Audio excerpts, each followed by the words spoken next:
What's up, guys? I'm BTC. The PSN Helldiver fiasco continues, and it just got pretty spicy because apparently it's not Sony that is the driving force behind this PSN requirement.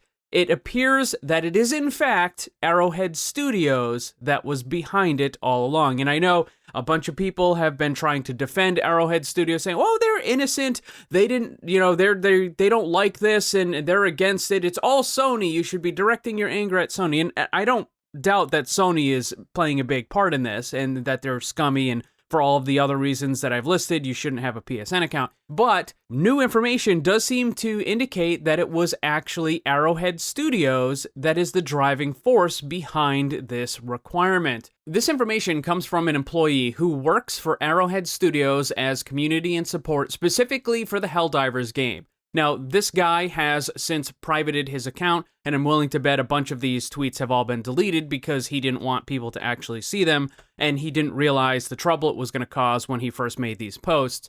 But nevertheless, we do have screen grabs of these posts, and we can see what this guy said.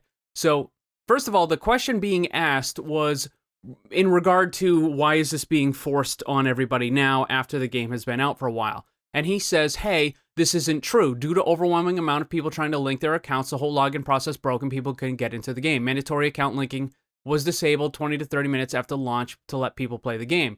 And then another person responded, and yet people couldn't get it.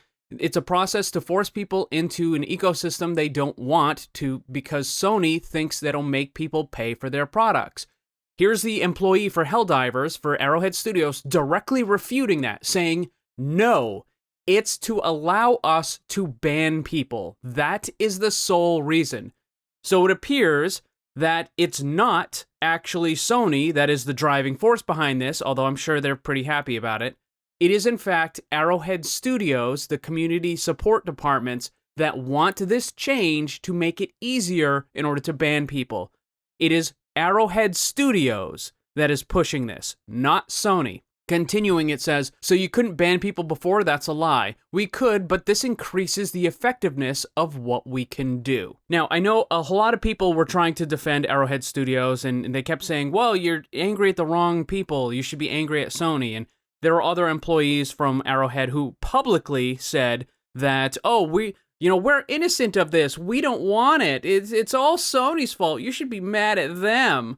Except this completely refutes that. This shows that it was, in fact, Arrowhead Studios that wanted this change. It's not Sony, although I'm sure Sony, again, had a hand in it, but it is Arrowhead Studios that wanted it. So any of the denial that, oh, Arrowhead Studios didn't want that, it's just bogus. That's a lie. It's a complete lie. And also, you have to keep in mind that this was part of the agreement that Arrowhead Studios made when they partnered with Sony.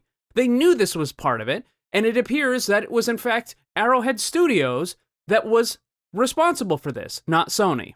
So you can hate Sony all you want, but you shouldn't be mindlessly defending the Arrowhead Studios people either, because clearly they're also at fault. And speaking of people who are at fault, you remember this idiot from yesterday? He was attacking and insulting the players who were legitimately criticizing the stupid decision to have the PSN account. He basically just told people, well, if you don't like it, you can just uninstall the game and leave and never come back.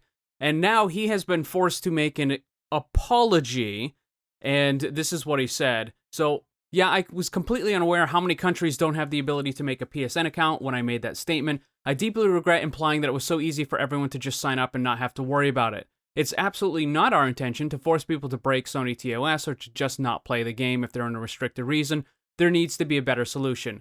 Anyone who believes that this is an actual heartfelt apology is a moron. This is not sincere in any way, shape, form, or fashion. I don't believe him even for a second that he regrets what he said. He is just like some of the other left-wing weirdos who are somehow employed by this company. He doesn't care, and he's not regretful. He's not actually sorry. This is damage control. This is public relations 101. His boss said, hey, you said a bunch of stupid stuff, you made us look bad, you have to go and apologize. And that is exactly what is happening here, right? He doesn't actually mean that he's sorry. He's not. He's probably hates the fact that he actually had to make an apology for this.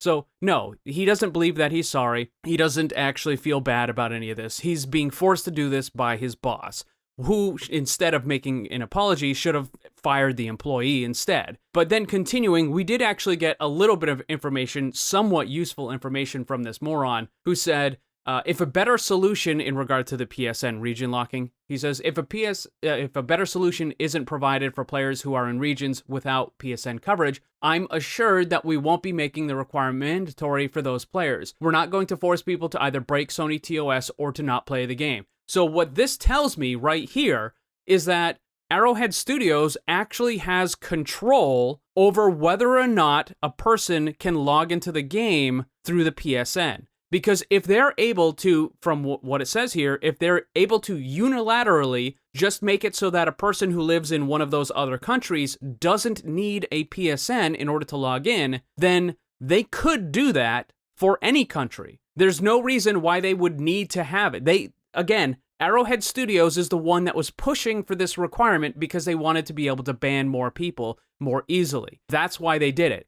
Now, obviously, I'm not saying that every employee at Arrowhead Studios is a scummy moron, but it's clear that there are enough of them to make a difference, right? There are enough scummy morons working at Arrowhead Studios that they can push through this requirement. There are enough scummy morons that you have people who can insult the player base and then not be punished for it. And this has happened multiple times. This is like the 4th time that a community manager or an Arrowhead dev has insulted and attacked the players, and yet no punishment comes from it. They're just forced to make some sort of stupid, not really heartfelt apology, and then it's all forgiven. That's ridiculous. So yeah, I'm not saying hate the entire company, but you need to be aware that Arrowhead is not as squeaky clean as you thought it was, and it's not as innocent as you thought it was, and there are definitely some very, very stupid people making very bad decisions at that company.